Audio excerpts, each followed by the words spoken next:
வாங்க, நம்ம உலகத்தை ஒரு நிமிஷம் கவனிங்க. எல்லாருமே ஏதோ ஒன்னு நிரூபிக்கணும்னு ஓடிக்கிட்டே இருக்காங்க இல்லையா?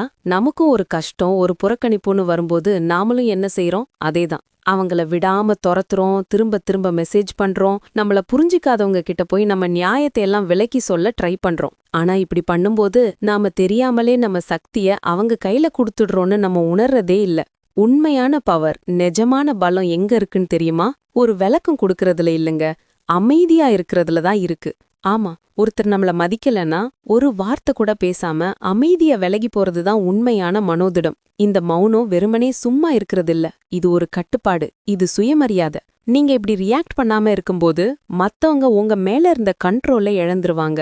உங்க அமைதி அவங்கள நிச்சயம் பயமுறுத்தும். அதனால இன்னைக்கு நம்ம பலவீனத்தை இல்ல, பலத்தை உருவாக்குற அமைதிய பத்தி பேச போறோம். உங்க மௌனம் நீங்க அனுப்புற எந்த மெசேஜை விடவும் சத்தமா பேசும். அமைதி ஏன் ஒரு சூப்பர் பவர்னு சொல்றதுக்கு 6 முக்கியமான காரணங்களை இன்னைக்கு பார்க்க போறோம். வாங்க வீடியோக்குள்ள போகலாம். முதலாவது, நீங்க அவங்க லைஃப்ல இல்லனா எப்படி இருக்கும்னு உங்க மௌனம் தான் அவங்களுக்கு புரிய வைக்கும். எப்பவாவது கவனிச்சிருக்கீங்களா? நீங்க விளக்கம் சொல்றத, அவங்கள பின்னாடி தொரத்துறத நிறுத்தின உடனே மத்தவங்க உங்கள பத்தி யோசிக்க ஆரம்பிப்பாங்க. இதுதான் அமைதியோட மேஜிக். இப்போ கடைசியா உங்களுக்கு கஷ்டம் வந்ததை யோசி பாருங்க. யாரோ உங்கள மதிக்காம விட்டுருக்கலாம். உடனே நம்ம மனசு என்ன சொல்லும்?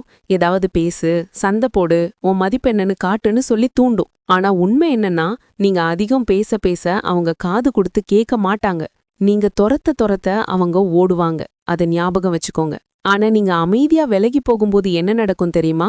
திடீர்னு நீங்க அவங்க கூட இருந்ததை விட நீங்க இல்லாம இருக்கிறது தான் அவங்களுக்கு ரொம்ப பெருசா தெரியும். உங்க அமைதியோட மதிப்பை ஒருத்தர் புரிஞ்சுக்கலனா நீங்க 1000 வார்த்தை பேசினாலும் அவங்களுக்கு அது புரிய போறதில்ல. நீங்க கெஞ்சுவீங்கன்னு அவங்க எதிர்பார்க்குற இடத்துல நீங்க அமைதியா இருக்கும்போது அவங்க செஞ்சது அவங்களுக்கே ஒரு கண்ணாடி மாதிரி தெரியும். நீ என்ன செஞ்சேன்னு நான் பார்த்துட்டேன், ஆனா அதை உனக்கு விளக்குற அளவுக்கு என்னோட சுயமரியாதையை நான் குறைக்க மாட்டேன்னு உங்க மௌனம் அவங்க கிட்ட சொல்லும். அவங்களுக்கு உண்மையிலேயே உங்க மேல அக்கறை இருந்தா அவங்களே வந்திருப்பாங்க. மரியாதை இருந்தா அவங்களே பேசியிருப்பாங்க.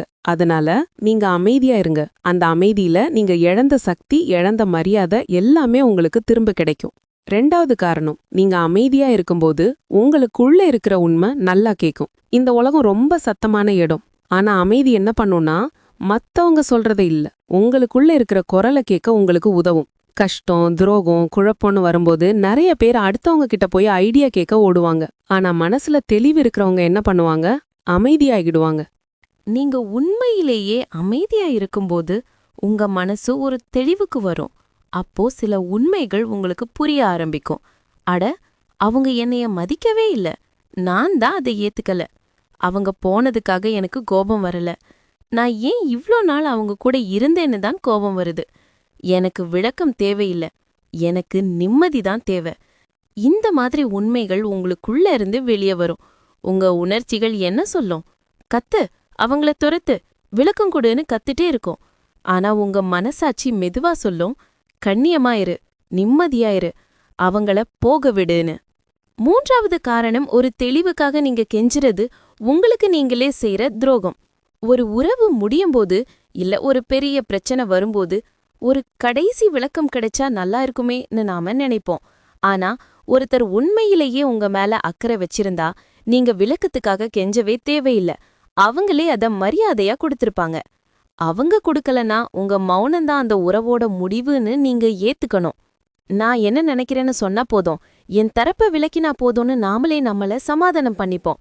ஆனா உண்மை என்னன்னா, உங்களை காயப்படுத்திட்டு நிம்மதியா இருக்கிற ஒருத்தர்கிட்ட நீங்க பேசிட்டு இருக்கீங்க. ஏற்கனவே ஒரு முடிவை எடுத்தவங்க கிட்ட போய் நீங்க விளக்கம் கொடுத்துட்டு இருக்கீங்க. உண்மையான தெளிவை எப்ப கிடைக்கும்னா, அவங்க செஞ்சதுதான் அவங்களால முடிஞ்சதுன்னு நீங்க அதை ஏத்துக்கிறது தான். அதுக்கு மேல அவங்க கிட்ட பேசி எந்த பிரயோஜனமும் இல்லைன்னு நாம புரிஞ்சுக்கிறது தான் உண்மையான தெளிவு. 4வது காரணம், வார்த்தைகள் மறைக்கிற உண்மைய மௌனம் வெளிச்சம் போட்டு காட்டும். நீங்க அமைதியா ஆகும்போது முகமூடிகள் காணாகவே கழண்டு விழும். வார்த்தைகளால யாரையும் ஈஸியா ஏமாத்திட முடியும். ஆனா மௌனம் பொய் சொல்லாது. நீங்க பேசுறத நிறுத்திட்டு சும்மா கவனிங்க. அவங்களோட உண்மையான குணம் தானாவே வெளியே வரும். உங்கள உண்மையா மதிக்கிறவங்க நீங்க ஏன் பேசலன்னு உணர்ந்து நேர்மையா வந்து பேசுவாங்க.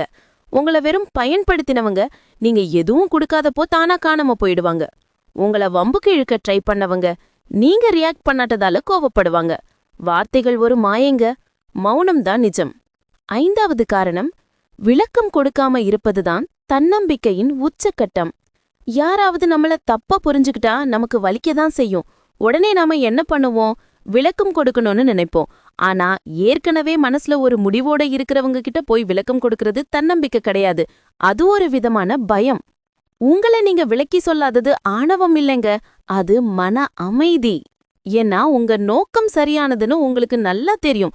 உங்களை புரிஞ்சிக்காதவங்க உங்க லைஃப்ல இருந்து போறது நஷ்டம் இல்ல, அது உங்களுக்கு ரொம்ப நல்லதுதான். நீங்க அமைதியா இருக்கிறதால அவங்க கோவப்பட்டா அது அவங்க பிரச்சனை. நீங்க அவங்க ஆடுற விளையாட்டுக்கு ஆடல, அவ்வளவுதான். 6வது காரணம், நீங்க அமைதியா விலகி இருக்கிறது தான் அவங்களுக்கு ஒரு பாடம். கோபத்திலேயோ சண்டையிலேயோ விலகி போறதை விட அமைதியா ஒருத்தர் ஒரு இடத்திலிருந்து விலகி போறதுல ஒரு பெரிய சக்தி இருக்கு. நீங்க எந்தவித சத்தமும் போடாம சும்மா விலகிடுறீங்க. அந்த அமைதி எந்த வார்த்தைகளாலும் கத்துக் கொடுக்க முடியாத ஒரு பாடத்தை அவங்களுக்கு கத்துக் கொடுக்கும். நீங்க அமைதியா விலகி போறது, நான் மதிக்கப்படாத இடத்துல இருக்க மாட்டேன், உறவை விட எனக்கு மன அமைதிதான் முக்கியம்னு அவங்களுக்கு சொல்லாம சொல்லும். மக்கள் வார்த்தைகளால திருந்தவே மாட்டாங்க, தூரத்தால தான் திருந்துவாங்க. நீங்க என்னைய மதிக்கணும்னு நீங்க கத்தும்போது அவங்க மாற மாட்டாங்க. அவங்க உங்க லைஃப்ல இல்லாதது அவங்களுக்கு வலிக்கும்போது, அவங்க எதை இழந்தாங்கன்னு புரியும்போது தான் ஒருவேளை மாறலாம். ஒருவேளை அவங்க மாறலனாலும் பரவாயில்ல, அந்த பாடம் அவங்களுக்கு இல்ல, உங்களுக்கு. உங்க நிம்மதிக்கு யார் அனுமதியும் தேவையில்லைன்னு நீங்க கத்துக்குவீங்க. முடிவுரை: இந்த வீடியோவை முழுசா பார்த்திருந்தா உங்களுக்குள்ள ஒரு சின்ன மாற்றம் வந்திருக்கும்னு நம்புறேன். நீங்க தகுதியானவர்னு நிரூபிக்க யாரையும் துரத்தவோ கெஞ்சவோ விளக்கம் கொடுக்கவோ தேவையில்ல. உங்க மௌனம் சண்டையில ஜெயிக்காததான், ஆனா அது உங்களுக்கு திரும்ப கொடுக்கும். இந்த வீடியோவோட முக்கியமான கருத்து இதுதான்: உங்க மௌனம் தான் உங்க இறுதி வார்த்தையா இருக்கட்டும். இது திமிர்ல வர்றதில்ல, சுயநலத்துல வர்றதில்ல, இது ஆழமான அசைக்க முடியாத சுயமரியாதையால வந்தது. பார்த்ததுக்கு நன்றி. இந்த வீடியோ உங்களுக்கு பிடிச்சிருந்தா லைக் பண்ணுங்க, யாருக்கு தேவைப்படுமோ அவங்களுக்கு ஷேர் பண்ணுங்க. மறக்காம நம்ம மன ஆறுதல் சேனலுக்கு சப்ஸ்கிரைப் பண்ணுங்க. சீக்கிரமே அடுத்த வீடியோல